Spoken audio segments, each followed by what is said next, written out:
Formal versus casual email. Formal email is typically sent to someone you don't know well or someone who is very senior to you, who is in authority. Okay, this is typically where we write an formal email. Casual email usually goes to a person you know well. Often it's your friend or a family friend. So this is the general definition where we are going to use formal email and where we are going to write an casual email. So let us discuss the structure head to toe of a formal email. Subject line. The more formal your email is, the more detailed your subject line should be, because you don't want to miss anything.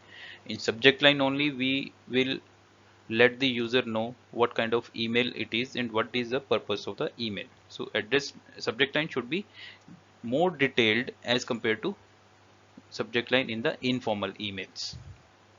Salutations. Address the recipient by name if possible, but sometimes skipped in informal messages. Okay, in informal we start content of the email without addressing to the persons, and that also without mentioning their name also. But in formal email we always address the recipient by name. Introduction. The opening of a formal email often requires the sender to introduce themselves. In all the formal email where we don't know someone to whom we are communicating, we try to communicate through introduction. We start through introduction. We tell them who we are and why we are writing an email. In contrast, in informal emails, when we already know someone to whom we are writing, introduction is not required.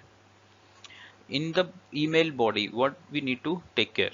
The body of a formal email typically elaborates the purpose of the email. First we introduce ourselves, then we mention the purpose of writing that email, because we don't know the person who is going to read the email.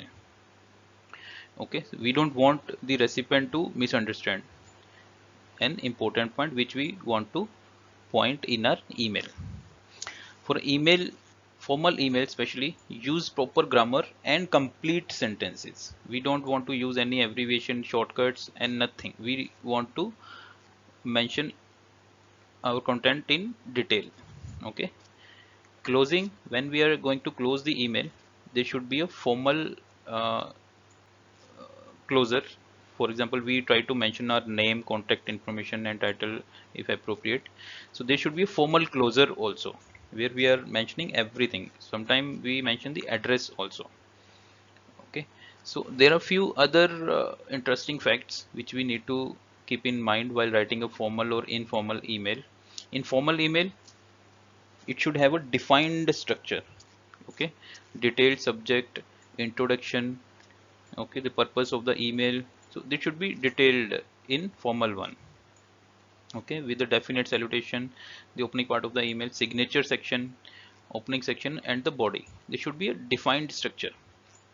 Avoid using abbreviation, contraction, slangs, emotions and other informal terminology which we can always use in casual emails, but these should not be part of any formal communication.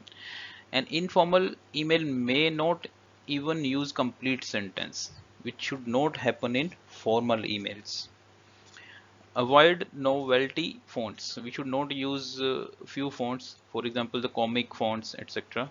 Because in most, maybe the reader who is going to open your email, they are not having those font installed in their PC. So those kind of fonts should not be used.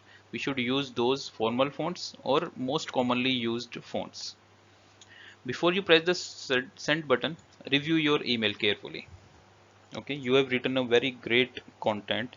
You have mentioned the purpose and mentioned your information very clearly. But before pressing the send button, you should always read the email. You should always try to understand that your message is not misinterpreted. Spelling mistake should not be there. Name should be mentioned properly. Typo errors should be avoided, and there should not be any grammatical error. These days we have all these features where we can check the errors automatically. So without checking all these things, we should never click on the send button. So these are few of the formal and informal email etiquettes which we need to keep in mind while sending a formal or informal email.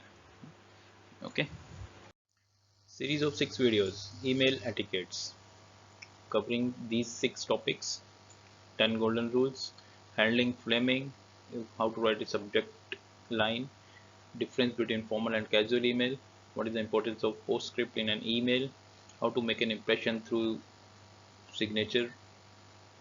Okay, so these are few of the topics which we have covered in this series. Hope you are enjoying all these videos. You can access these video by clicking on the channel link, then go to playlist and select email etiquettes. You can access all these 6 videos at a single location. So stay tuned, keep watching.